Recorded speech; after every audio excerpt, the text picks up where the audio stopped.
तर महत्त्वाची बातमी आहे, जरांगेंकडून चर्चेसाठी अद्याप प्रस्ताव आलेला नसल्याची माहिती विखे पाटील यांनी दिली आहे। इच्छा व्यक्त केल्यास मराठा आरक्षण समिती भेटण्यास तयार आहे।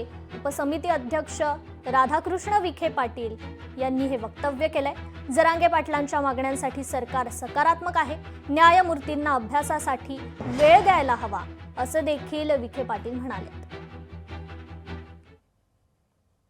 सरकार या सगळ्या मागण्यांबद्दल सकारात्मक आहे। आता त्यांचं भूमिका जी आहे ते आंदोलन करण्याबद्दल मुंबईला जाण्यामध्ये त्याचा अधिकार आहेच येतो, परंतु अशी कुठे चर्चा करण्याबद्दल काही प्रस्ताव ना त्यांच्याकडून आलेला आहे किंवा कोणत्या मुद्द्यावर चर्चा करावी या संदर्भात आमचे काही अजून काही संपर्क झालेला नाही। आम्ही तर त्यांना हेही म्हटलं होतं की तुम्ही मुंबईत आलात तर मुंबईत आम्ही तुमचं स्वागत करू, परंतु त्यांना जर आम्हाला ती संधी द्यायची नसेल तर माझी त्यांना विनंती आहे की आरक्षणाच्या बाजूने आम्ही सर्वच तुमच्या बरोबर आहोत, सरकार तुमच्या बरोबर आहे, परंतु चर्चेतून विषय सुटला तर निश्चितपणे ते योग्य होईल। की काल जरांगे पाटील साहेबांना काल विखे पाटील साहेबांनी भेटण्याचा प्रयत्न केला होता, परंतु उदय सामंत आणि त्यांचं गणपतीच्या उत्सवामुळे संपर्क होऊ शकला नाही हे मी मीडियाच्या माध्यमातून ऐकलं।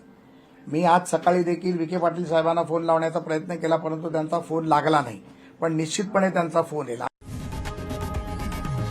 लोकशाही मराठी ऐका, पहा, जागरूक रहा।